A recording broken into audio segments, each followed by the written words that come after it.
These are my custom trellis.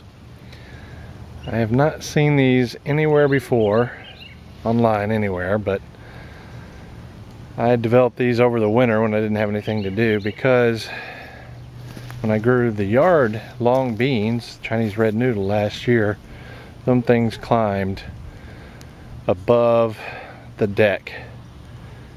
Well, quite a ways, better than 8 foot. And I said, well, I'm going to be growing Vortex, and that's a pole bean as well. And so I decided to do some research and try different methods and whatnot, and this is what I came up with. And like I said, I haven't seen anybody do this. That doesn't mean it doesn't exist in some fashion, but I'll show you how I made that from this.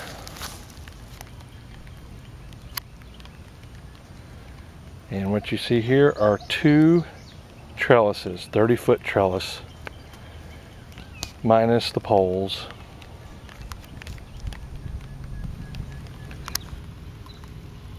Each trellis system, or each trellis, requires 3 T-posts and 3 of these EMT. This is 3/4 inch. 3/4 inch EMT that are about 8 foot long. Of course, you can make it as tall as you want it. And on the end, I drilled a hole and just put a screw through, and that's going to be an anchor. You'll see what I'm talking about in a minute. So when you get the T-post, you put, this particular one's got a rounded part, so that's why it's facing that way. So you take and you put it at the bottom where the T-post is, and you push it in. I'm doing it with one hand here. And what that does is that anchors the bottom. And at the top, you just take a zip tie, which I'll show you in a minute, and that secures it at the top. It just prevents it from going somewhere. Started raining again, day number 4. It's been non-stop rain. Anyway, now for the trellis, I've got 3 support rods, otherwise today known as lightning rods. Smart redneck out here playing with the trellis in bad weather. Anyway, that's the weather. Not the greatest. Okay, now we're back to what I would call, I guess, the netting part of it, and each one of these little tent stakes has the netting rolled up around it. The outer layer is the bottom, and it's made out of 100-pound nylon cord.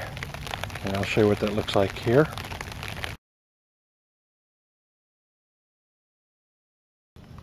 Secure the end with the overhand knot and make a noose on the first end. And you can see these are Vortex beans. You can see where I've run it across here. Just loop it around one time on the middle pole. And then I don't want to cross the corn here. I'm going to zoom in. In the other end, you tie a trucker's hitch.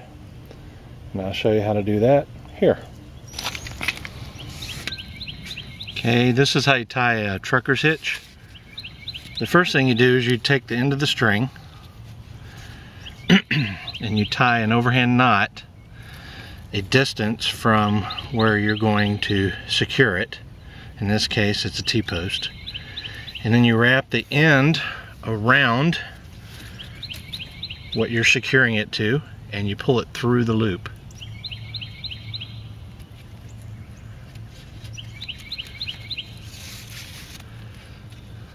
And what you have is the end wrapped around and through the loop. And then you pull on it, you pull the end, and that tightens right here. Okay? Now using your thumb and your forefinger, you pinch it at the loop while it's tight, and you make another loop and you pull it down to it, just like that. And so now, when you pull on the very end, it'll release it. See? Now that that is tight, the bottom, that'll serve as the anchor for the vertical parts of the net. And next is the top. The top anchor of the trellis netting is, like I said, 2 strands of 100-pound test, and the length of the rows that I made the trellis are 30 foot, and you need an anchor on each side. So I made 2 double rows of 50 foot. So it's the 30 foot, which is the span of the row, plus another 10 foot on each side of the row to anchor it to the ground. Now the netting part, and you can make this any way you want to, the netting part is tomato twine, and I bought a humongous roll of it. Wasn't very expensive at all. And the horizontal part, I think there's 9 strands there, and I'll show you how I secure that. And then there's the vertical portions, also out of tomato twine, and I think there's 36 of those. But in this particular case, I won't need the full amount, so I tied it to the end of the stake here to roll it back up after the season's over. And you can tell why, the corn's there. Now I hope the added benefit is that I can prop the corn and keep the wind from knocking it over, because it always does on me. There'll be some gust of wind and all my corn will be laying down. So I'm hoping to remedy that as well, using these trellises as part of that support. And we'll get into that later. But next is the top strand. Now I've got the top on. You can see there I did an overhand. This time it was doubled. It's coming down to the tent stake. That's through the tent stake, and another trucker's hitch was tied here with double string. It doesn't need to be tight yet. And just make it taut, and you do the same on the other side, and then you start putting up the net. Horizontals are up all the way. Let's see, 1, 2, 3, 4, 5, 6, 7, 8, yep, 9 of them. And I secured it on the end with the overhand like I showed on the top rail, and the bottom rail. And then here, the important thing to remember about this is you want this close to the foliage as possible so the beans can grab. So when you wrap it where this is on the inside instead of on the outside where they have to reach further. So that's what I did all the way up, all the way down each side there. Next are verticals. Okay, for the vertical, you want to take one of the strings, tie an overhand in it, run it back through so it creates a noose, secure it to the top, the distance you want from the previous one, which mine are about 5 inches. You can make it any length you want.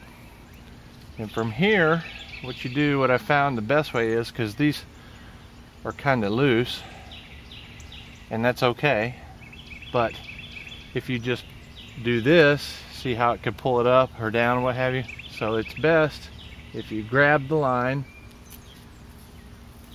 and pull it through and go down to your next one, grab it, wrap, and so on all the way down to the bottom.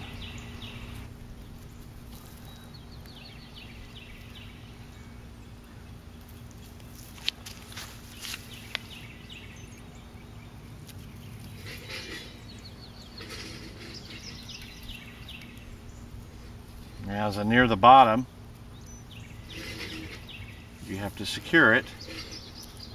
So you just go around it and